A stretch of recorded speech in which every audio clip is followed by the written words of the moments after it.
ثم رسالة أخرى أرسلها إليكم أيها الأحرار، أيها الثوار، يا من تحملتم حر الصيف وبرد الشتاء، أقول لكم انتبهوا من اليأس، وانتبهوا من الميأسين، انتبهوا من المخدرين.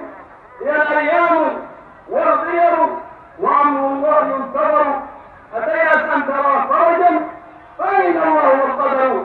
الله في هذه الثورة والثبات عليها والمثابرة حتى يتحقق بقية النصر إن شاء الله، والنصر قادم بإذن الله، وحتى لا نضيع جهود الذين رحلوا واستشهدوا لأجل العزة والكرامة ويعيشوا في أمن وأمان. ضع في يدي القيد أبنعي بالصوت عنقها على السكين، لن تستطيع حصار فكري ساعة أو مد إيماني ونور يقيني، فالنور في قلبي وقلبي في يدي ربي، وربي حافظي ومعيني. سأظل معتصما بحبل عقيدتي وأموت مبتسما لإحياء ديني. أيها الثوار الأحرار،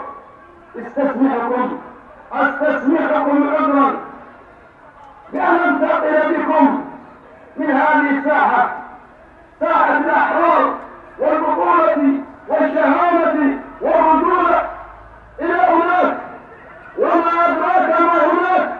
هناك لا يستطيع اللسان أن ينطق، هناك يعجز القلم عن الكتابة، هناك ذئب بشري، هناك فاق الذئاب في أفعاله، فاق المجرمين في إجرامه، هناك النازية الكبير بشار الجهل، هناك ذبح للكرامة، هناك ذبح للشيوخ والأطفال والنساء، هناك قتل جماعي للسكاكين،